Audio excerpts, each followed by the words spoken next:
Service après-vente des émissions, bonjour. Romain, qu'est-ce que je t'ai dit? De ne pas imiter les animateurs et les comédiens. Alors pourquoi tu le fais? Je t'ai déjà dit de rester un présentateur normal. Oui, bah de toute façon, avec toi, faut toujours être normal, hein. Tu te rends compte quand même qu'en faisant ça, tu es plus que ridicule. Oui, c'est bon, je m'en rends compte. Top générique.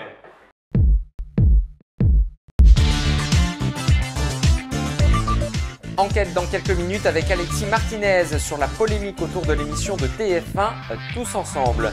Nous vous dirons également qui est Nabila, cette jeune femme qui est devenue un phénomène de société. En France, ce sera Julien Gall qui répondra à cette question. Salut à tous, moi c'est Romain et je vous présente le Mediamix numéro 285. N'oubliez pas notre hashtag le Mediamix, on attend tous vos messages. Les polémiques se suivent et se ressemblent pour l'émission de TF1 Tous Ensemble. La dernière en date concerne celle du 18 octobre dernier. Thierry et Nathalie Le Fur, le couple dont Marc-Emmanuel est venu en aide, sont mécontents des travaux de rénovation réalisés par la production. Ce n'est pas la première fois qu'une famille se plaint des équipes, mais les accusations portées contre le magazine sont-elles fondées? Enquête d'Alexis Martinez, regardez. Tous Ensemble est une fois de plus au cœur de la polémique. Après la diffusion de l'émission du samedi 18 octobre, une nouvelle famille s'est plainte du travail effectué par l'équipe. Déjà en décembre 2013 et janvier 2014, des participants avaient pointé du doigt le travail bâclé. Les critiques faites par les victimes sont-elles fondées? Enquête. Au départ, l'idée semble bonne. Pour des raisons humanitaires, TF1 prétend venir en aide à des familles dans le besoin par le biais de l'émission Tous Ensemble. Cette émission sélectionne des familles réellement dans le besoin et déclare prendre en charge la rénovation complète de leur habitation, le tout dans l'urgence absolue.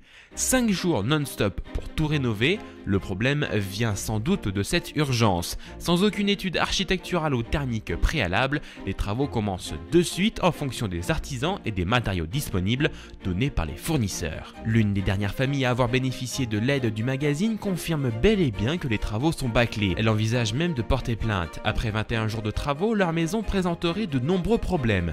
Fissures, meubles branque-ballants et défauts dans l'évacuation des eaux. Cette famille normande voit rouge depuis le passage de Marc-Emmanuel. Ce n'est pas la première fois que des familles se plaignent du programme. En décembre 2013 et janvier 2014, des participants avaient pointé du doigt un travail bâclé et des énormes factures. Un bénévole ayant travaillé sur un chantier de Dieppe en 2011 était allé dans le sens des familles, déclarant à Voici au début de l'année « C'est juste pour le paraître, pour faire bien, je ne comprends pas qu'il n'y ait pas plus de familles qui se plaignent.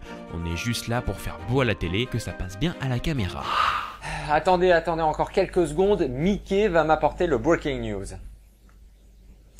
Toujours rien? Bon ben, jingle, hein.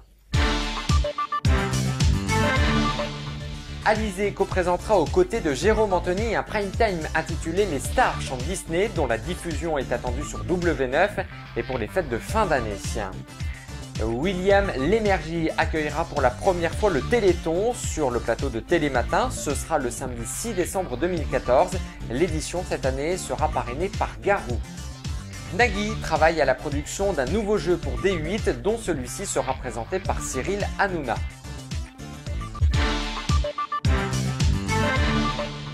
Grâce à cette petite phrase, non mais allô quoi, Nabila est devenue un phénomène. Depuis la semaine dernière, la jeune femme qui habituellement fait la une de tous les magazines People est au cœur de l'actualité dans la rubrique des faits divers. Elle est soupçonnée d'avoir poignardé son compagnon de nuit, mais qui est précisément cette jeune femme? Élément de réponse de Julien Gall. Jeudi 7 novembre 2014, Nabila fait la une de tous les journaux. Elle est soupçonnée d'avoir poignardé Thomas Vergara, son compagnon, cette nuit-là. Avec cette affaire, elle se retrouve encore au cœur de l'actualité. Mais qui est vraiment cette étrange créature? Il n'y a pas si longtemps, cette jeune femme brune à la plastique digne des meilleures poupées Mattel était une parfaite inconnue.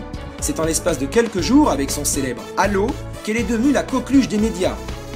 Nabila Benatia est née à Ambilly, en Haute-Savoie. En 2011, rêvant déjà d'illuminer les podiums, elle est élue Miss Salon de l'Auto de Genève 2011. Une distinction importante, le Salon de Genève est l'un des principaux salons automobiles dans le monde. Nabila fait ses premières apparitions à la télévision en 2011 dans l'émission de télé-réalité L'amour est aveugle sur TF1. Le principe, trouver l'âme sœur à travers des rencontres dans le noir le plus complet. La plantureuse et très maniérée Nabila dispose alors d'un portrait flatteur. Bien décidée à percer, elle rejoint en 2012 l'émission de recyclage Les Anges de la télé-réalité sur Énergie 12. Mais c'est dans la saison 5 du programme Welcome to Florida que sa prose téléphonique va faire le buzz. Apparemment, c'était Aurélie et Capucine qui avaient pas de shampoing. Ah, allô? Non mais allô quoi. T'es une fille, t'as pas de shampoing. Allô? Allô? Je sais pas, vous me recevez? T'es une fille, t'as pas de shampoing. C'est comme si je te dis, t'es une fille, t'as pas de cheveux. C'est à ce moment précis que sa carrière va prendre de l'ampleur. En 2014, elle intègre l'équipe de chroniqueurs de Touche pas à mon poste. Mais Nabila reste une femme avec un passé parsemé d'ombres. La bimbo aurait fait de la prison en 2009 alors qu'elle était âgée de 17 ans. C'est une escroquerie bancaire qui lui aurait valu environ 1 mois de réclusion en Suisse. Aujourd'hui, elle se retrouve une nouvelle fois face à la justice.